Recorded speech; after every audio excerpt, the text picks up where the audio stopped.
Hola hermanos, leo del comentario bíblico adventista, Isaías capítulo 53. Versículo 1. ¿Quién ha creído a nuestro anuncio y sobre quién se ha manifestado el brazo de Jehová? ¿Quién ha creído? ¿Quién habría creído el relato de la humillación y ensalzamiento del Mesías, el siervo de Jehová? El relato del amor abnegado del Salvador y de su sacrificio vicario, tema de Isaías 52:13 al 53:12, es el mensaje más admirable, las supremas nuevas del bien. Ver comentario del capítulo 52:7. Del tiempo y de la eternidad.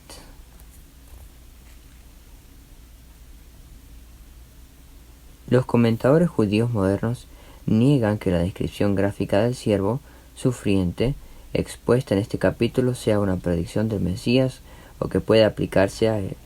Algunos eruditos cristianos no se atreven a afirmar con total seguridad que este pasaje es una profecía mesiánica. La tendencia de ambos grupos es aplicar la profecía de Isaías 53 a los sufrimientos de los judíos a manos de sus enemigos, o en particular al sufrimiento intenso de algún judío del tiempo de Isaías. Algunos han sugerido que el profeta describe aquí sus propias vicisitudes. En el Nuevo Testamento este pasaje se aplica claramente a Cristo. Mateo 8:17 y Juan 12:38. Vamos a ver estos dos versículos. Claro que se aplican a Cristo. De modo que se cumpliese lo dicho por medio del profeta Isaías, quien dijo: Él mismo tomó nuestras debilidades y cargó con nuestras enfermedades. El contexto dice el 16: Al atardecer trajeron a él muchos endemoniados. Con su palabra echó fuera los espíritus y sanó a todos los enfermos.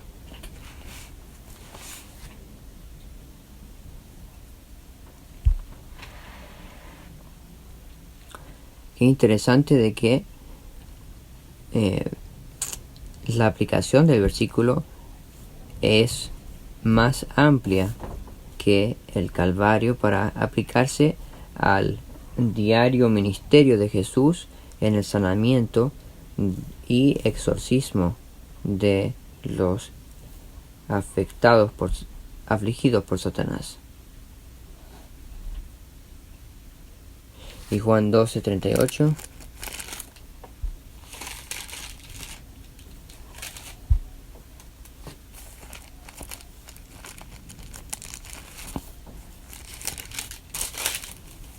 Nos dice: para que se cumpliese la palabra del profeta Isaías, que dijo: Señor, ¿quién ha creído en nuestro mensaje? ¿A quién se ha revelado el brazo del Señor? 39. Por eso no podían creer, porque Isaías dijo en otra ocasión: Él ha cegado los ojos de ellos y endureció su corazón, para que no vean con los ojos ni entiendan con el corazón y se conviertan y yo los sane. El deseo de Dios es sanar.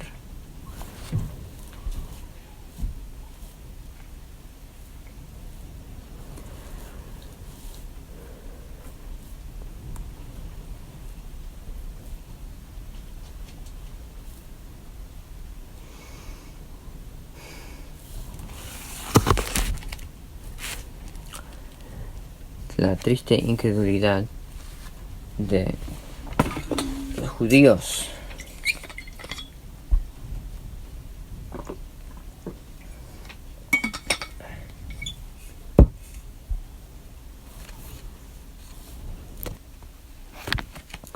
Nuestro anuncio, lo que hemos oído, se refiere a las nuevas del bien, las cuales se relatan detalladamente en los capítulos 52:13 al 53:12 que vamos a ver. El brazo, este es el instrumento mediante el cual el hombre ejecuta sus obras. Aquí se revela el brazo, es decir, el poder de Dios que obra para la salvación de los hombres. ¿Sobre quién se ha manifestado el brazo de Jehová? pues sobre mí, y yo espero que sobre ti también. Y así es, y así será, y así es. Versículo 2. Subirá cual renuevo delante de él, y como raíz de tierra seca. No hay parecer en él ni hermosura. Le veremos, mas sin atractivo para que le deseemos.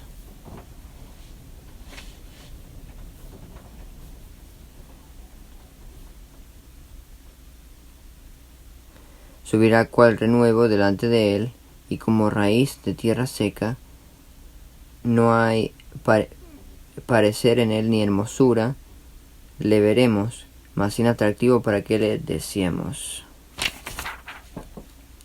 Subirá cual renuevo. El sujeto tácito de esta oración es el siervo que se presenta en el capítulo 52:13, el Mesías. El desarrollo físico, mental y espiritual de Cristo desde su nacimiento hasta la edad viril estuvo en armonía con las leyes naturales del desarrollo humano.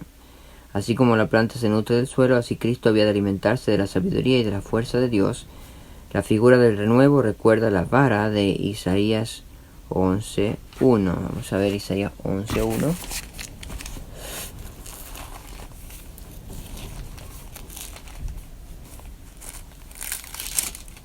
Un retoño brotará del tronco de Isaí, y un vástago de sus raíces dará fruto.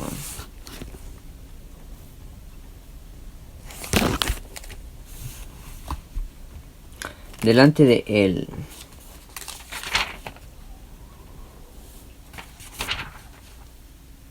Probablemente signifique delante de Dios, en el sentido de que estuvo sumiso a la voluntad divina y sujeto al cuidado del Padre. Raíz, hebreo shoresh. La palabra se usa a veces en sentido literal, pero en el Antiguo Testamento se utiliza muchas veces en sentido figurado.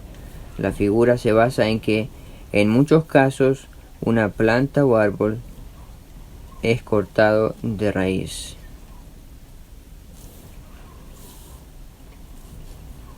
Pero si ésta queda en la tierra, crecerá de nuevo. Raíz equivale aquí a planta tierna.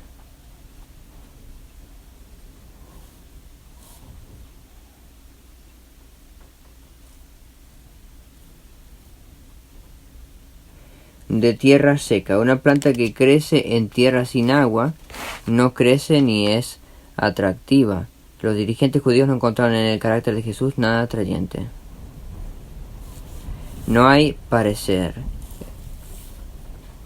Bueno, de tierra seca también se puede decir de que crecería en medio de un montón de impíos o entre medio de gente con naturaleza pecaminosa, para decirlo de una forma más amable. Y no voy a decir entre medio de impíos porque estoy generalizando, no me gusta.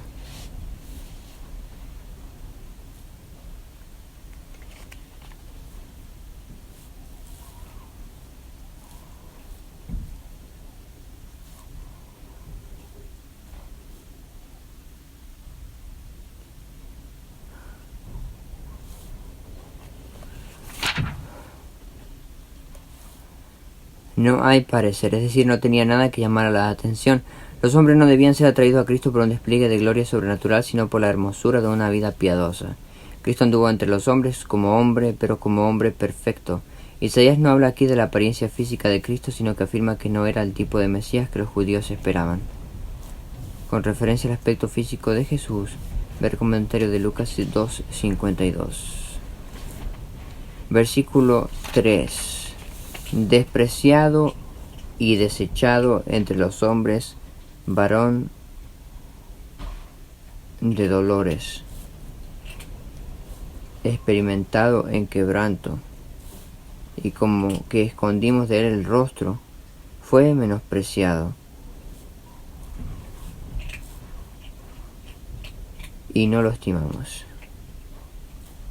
Despreciado y desechado entre los hombres, varón de dolores, experimentado en quebranto, y como que escondimos de él el rostro, fue menospreciado, y no lo estimamos.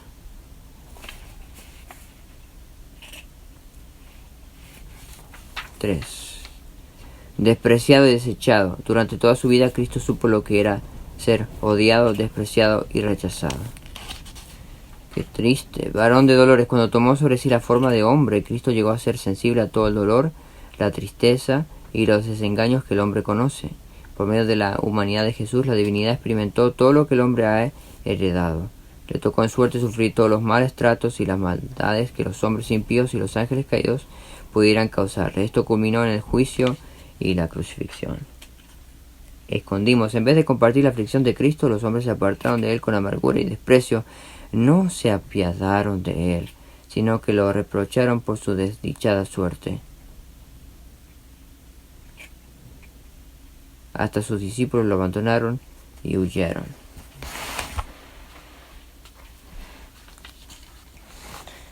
Versículo 4. Ciertamente llevó él nuestras enfermedades y sufrió nuestros dolores. Y nosotros le tuvimos por azotado, por herido de Dios y abatido. Nuestras enfermedades. En los versículos 4 al 6 se destaca la naturaleza vicaria de los sufrimientos y de la muerte de Cristo.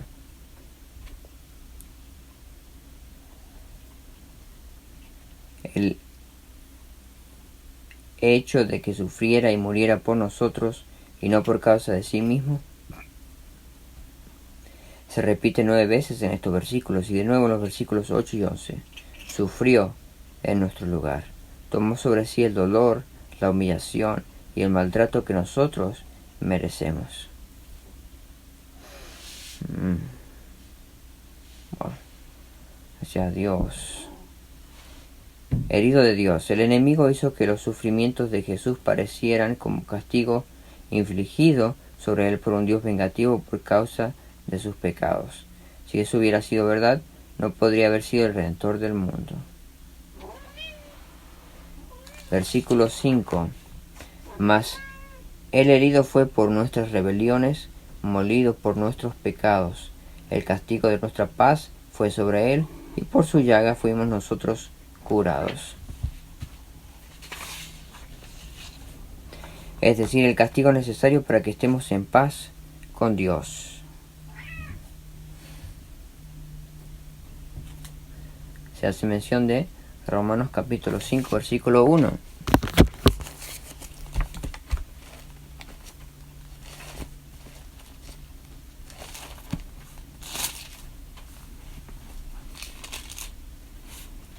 Justificados, pues, por la fe, tenemos paz para con Dios, por medio de nuestro Señor Jesucristo.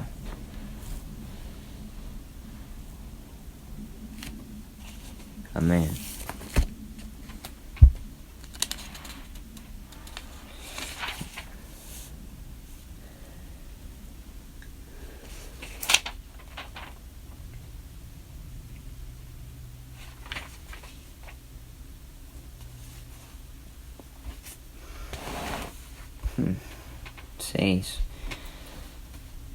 Todos nosotros nos descarriamos como ovejas, cada cual se apartó por su camino, mas Jehová cargó en él el pecado de todos nosotros.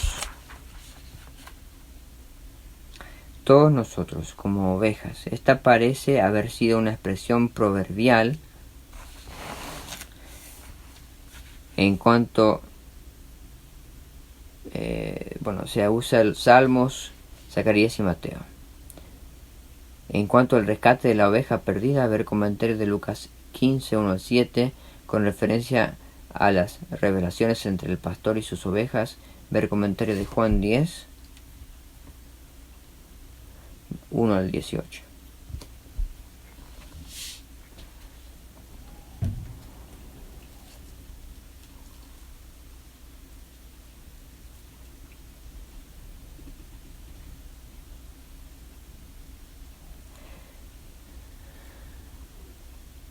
A ver un poquitito.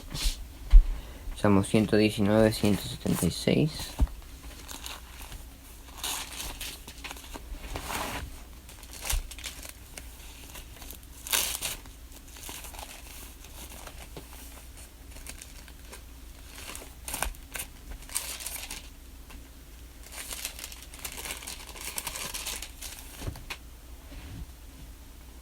He andado errante como oveja extraviada. Busca a tu siervo, porque no me he olvidado de tus mandamientos.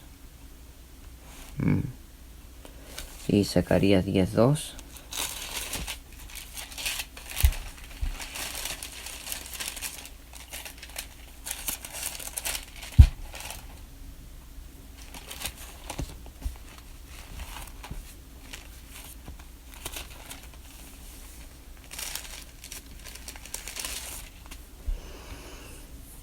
Pero los ídolos domésticos prometen en vano. Los adivinos ven mentiras y refieren sueños falsos, vano es su consuelo. Por eso el pueblo vaga como ovejas, fue afligido por falta de pastor.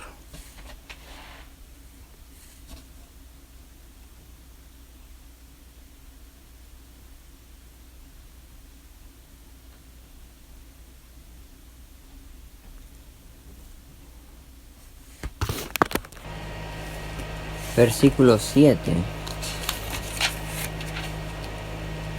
Angustiado él y afligido, no abrió su boca. Como cordero fue llevado al matadero, y como oveja delante de sus trasquiladores, enmudeció y no abrió su boca. No abrió su boca. No protestó ni se quejó para defenderse. El silencio fue la evidencia de una sumisión total e incondicional. Lo que el Mesías hizo, lo hizo voluntariamente y con alegría, a fin de que el pecador condenado pudiera ser salvo. Con referencia al cumplimiento de esta profecía, ver Mateo 26:63 y 27:12 al 14. Nos acordamos, consumado es. 8. Por cárcel y por juicio fue quitado.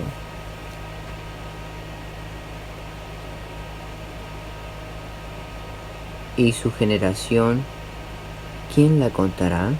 Porque fue cortado de la tierra de los vivientes, y por la rebelión de mi pueblo fue herido. Por cárcel, hebreo por opresión. El Mesías no fue juzgado con justicia a pesar de que se pretendió seguir un procedimiento judicial correcto. La sentencia no fue justa. Así es. Fue quitado. Tras arresto y juicio fue arrebatado por la muerte. Su generación. No es enteramente claro el significado del hebreo, por lo cual se han propuesto varias traducciones. Este pasaje está escrito en forma poética y por eso puede interpretarse como un paralelismo poético. De considerarse así, la segunda frase del paralelismo del versículo 8 normalmente se relacionaría con la primera. Esto permitiría que la pregunta traducida como su generación, ¿quién la contará?, se tradujera también de la siguiente forma: de su causa, ¿quién se preocupa? La primera frase se refiere claramente al juicio y a la condenación de Jesús, y la segunda, traducida de esta forma, indica que nadie lo defendió. Fue arrebatado por un juicio inicuo sin que nadie defendiera su causa. Otros han pensado que esta frase indica que Jesús no tendría descendencia natural que perpetuara su linaje familiar por la rebelión, con referencia a la naturaleza vicaria de los sufrimientos y de la muerte de Cristo.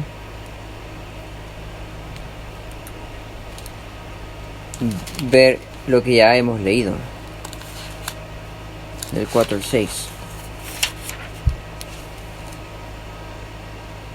Una vez más vamos a leer el versículo 8. Por cárcel y por juicio fue quitado, y su generación, ¿quién la contará? Porque fue cortado de la tierra de los vivientes, y por la rebelión de mi pueblo fue herido.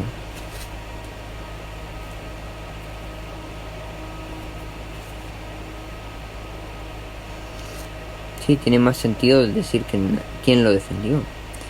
Versículo 9. Y se dispuso con los impíos su sepultura, mas con los ricos fue en su muerte, aunque nunca hizo maldad ni hubo engaño en su boca. Con los impíos, el siervo piadoso fue muerto como pecador, no como santo. Habiendo entregado su vida en favor de los transgresores, murió con ellos. Con los ricos, Cristo sería sepultado en la tumba de un rico, la de José de Arimatea. Aunque Cristo sufrió la suerte del pecador, aunque no había hecho nada que lo mereciera. 10. Con todo eso Jehová quiso quebrantarlo, sujetándole a padecimiento. Cuando haya puesto su vida en expiación por el pecado, verá linaje, vivirá por largos días, y la voluntad de Jehová será en su mano prosperada.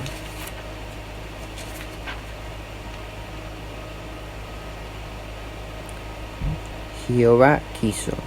Dios nos alegró de que su siervo, el Mesías, tuviera que sufrir, pero por causa del bienestar eterno mío y tuyo, y la seguridad del universo, era necesario que sufriera. Debe entenderse por esta frase que tal fue la voluntad de Dios. Únicamente así podría tener éxito el plan de salvación. Los sufrimientos de Cristo eran parte del plan eterno. Su vida se da a sí mismo en expiación. Cristo dio su vida en lugar de la nuestra. Por causa del pecado, el hombre perdió su inocencia, la capacidad de amar y obedecer a Dios, su hogar, su dominio sobre la tierra y la vida misma. Cristo vino para restaurar todas estas cosas en forma permanente. Maravilloso, la capacidad de amar restaurada al ser humano. La inocencia, el obedecer a Dios, el dominio sobre la tierra, la vida misma. Maravilloso. Wow. Expiación por el pecado. Hebreo, asham, palabra que se emplea para designar la ofrenda de expiación. Esta ofrenda era presentada cuando se requería una restitución, ya fuera al hombre o a Dios. La muerte del siervo de Dios proporcionó una expiación aceptable y efectiva del pecado que había ocasionado la pérdida. Ese sacrificio era esencial para la redención y la restauración del hombre. Necesario, sí, más que esencial.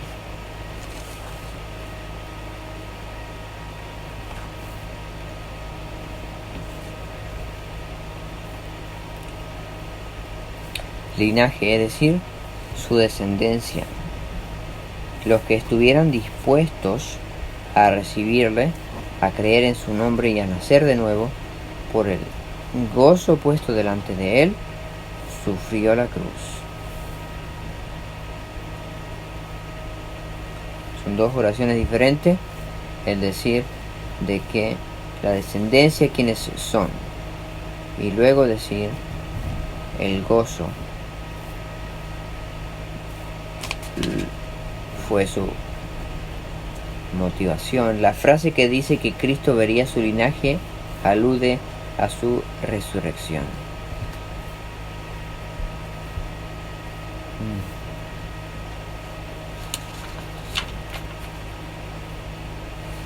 Vemos una vez más versículo 10.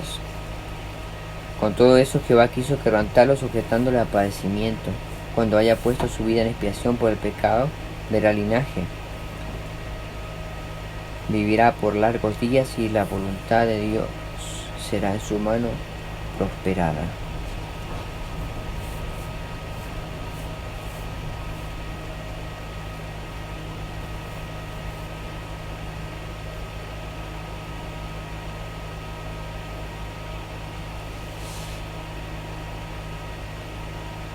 Nos dice aquí, vivirá por largos días. Y nos dice también, verá linaje.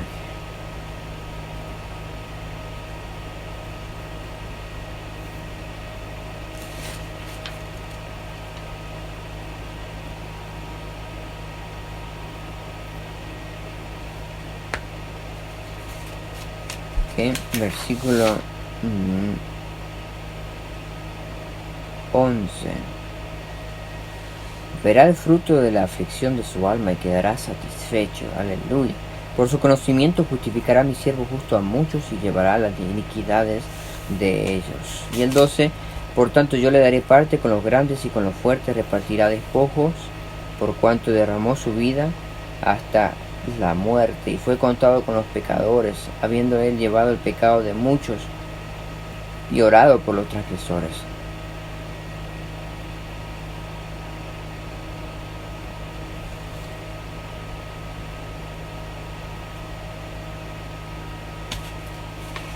Qué amor.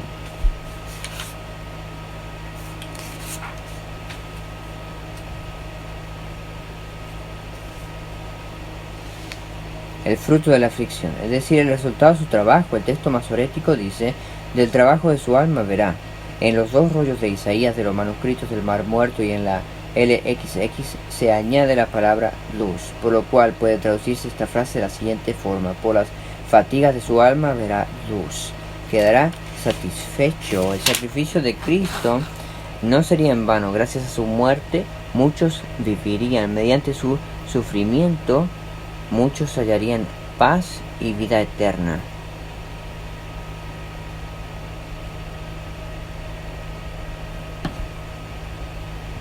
El resultado justificaría ampliamente el sacrificio requerido para lograrlo. Por su conocimiento, no es enteramente claro el sentido de esta frase. Un manuscrito dice por sus desdichas y en la LXX esta frase está ligada a quedará satisfecho. Parece referirse al conocimiento íntimo que Jesús tenía del carácter y de la voluntad del Padre, a quien había venido a revelar a los hombres. Mi siervo justo, aquí habla el Padre acerca del Mesías, su Hijo. Llevará. Nuevamente se afirma la naturaleza vicaria del sacrificio del Mesías, ya expuesta en los versículos 4 al 6, el 8 y el 10. El 12. Por tanto yo le daré parte. Dios recompensará a su siervo triunfante con un lugar de alto honor ante todo el universo. Amén. Despojos. Todo lo que se perdió por causa del pecado será restaurado. Cristo se convirtió en heredero de todas las cosas y comparte su heredad con los que ha rescatado de manos del enemigo. Wow. Ellos comparten su triunfo no como vasallos ni esclavos, sino como hombres y mujeres redimidos por la sangre de Cristo y destinados a reinar con Él para siempre. Jesús recibirá un nombre que es sobre todo nombre, delante del cual toda rodilla se doblará. Orado por los transgresores, intercedió por los rebeldes. En este pasaje se predice claramente el ministerio intercesor de Cristo. Amén. Aleluya. Vemos unos pocos versículos más en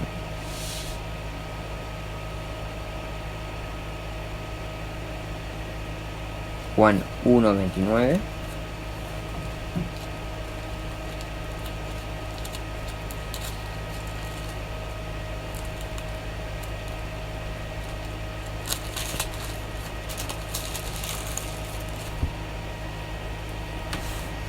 Al día siguiente Juan vio a Jesús que venía hacia él y dijo: He aquí el Cordero de Dios que quita el pecado del mundo. Aleluya. 17:3.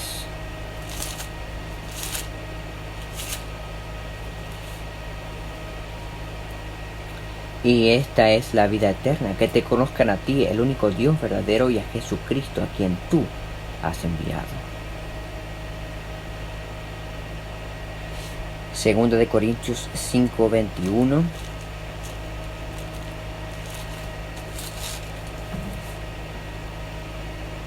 Al que no conoció pecado, por nosotros Dios le hizo pecado, para que nosotros fuéramos hechos justicia de Dios en él.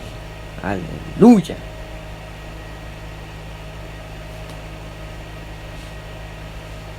Primera de Pedro 2:24.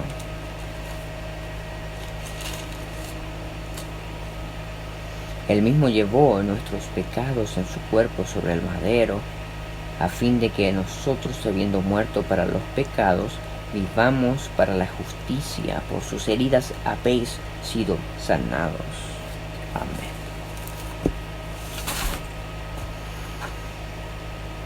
Isaías capítulo 53. El grandioso capítulo de la revelación de el sacrificio de Cristo sustituyente para el creyente pecador, que Cristo lleva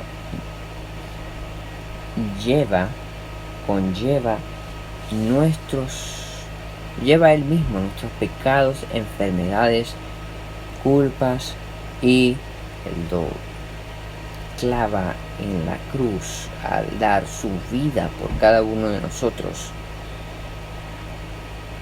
Es maravilloso, es decir gloria a Dios, aleluya, adorarle, cantarle, obedecerle. Nuestro agradecimiento que crezca y crezca cada vez más, porque tanto Jesús hizo por nosotros. Y su obra que vencerá al último enemigo, la muerte, para que no haya muerte jamás en el nuevo mundo que pronto será con nosotros. Hemos de estar allí confiando de todo corazón en la sangre de Cristo Jesús, nuestra expiación. Gloria a Dios, gracias a Dios por tu amor en Cristo Jesús, en enviar quien muere por nosotros. En el nombre de Jesús, gloria sea a Dios, gracias Jesús y Espíritu Santo. Amén. Aleluya. Amén.